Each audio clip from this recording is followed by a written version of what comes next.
The Audi S1 Sportback is a super mini hot hatch with a unique difference. Unlike rivals such as the Mini John Cooper Works, it's not front-wheel drive.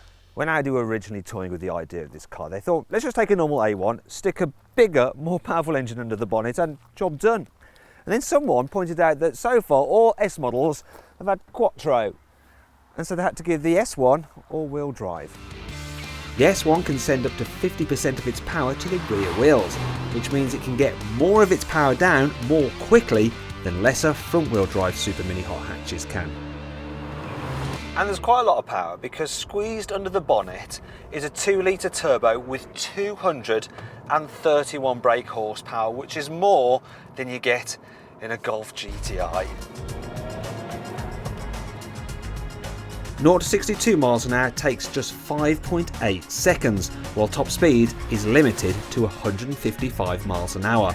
In fact, floor the throttle at pretty much any revs in any gear, there's a slight pause, then the turbo kicks in, and you're off.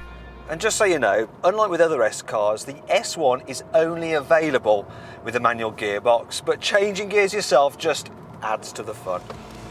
On an unfamiliar road or in the wet, you can go worryingly quickly in this thing, faster than you can in many cars.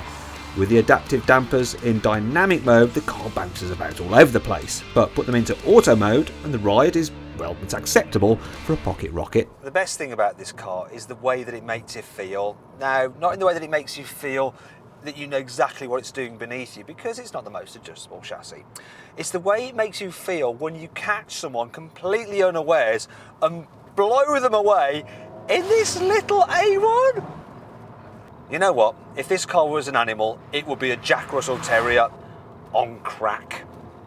Climb inside the S1 for the first time and the uninitiated would have no idea of its potential. But if you look closely, you'll notice the S-branded steering wheel. And sportier seats, it's pure, simple and well built Audi A1. There's decent room in the back seats too, sufficient cubby spaces and plenty of standard kit. Now there's something you need to know about this car.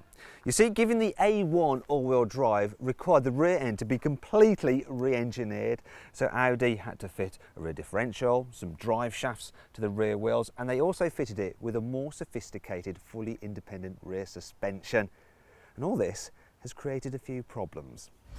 The first is that the A1's otherwise very useful load space has been reduced by 60 litres. Now, that won't put anyone off.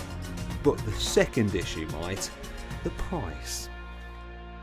The Audi S1 Sportback costs over £26,000! Now that kind of puts it between a rock and a hard place. The rock is the arguably more fun and significantly cheaper Ford Fiesta ST, and you can watch our review of that by clicking here. The hard place is the bigger and better Volkswagen Golf R, and you can watch our review of that by clicking here. Still though, for some people, the S1's uniqueness will make it worth every penny. Now if you want to subscribe to our channel, then click on our logo. You can click up here to watch our very latest video review, and if you're watching on mobile, click the links below the video as they do exactly the same thing.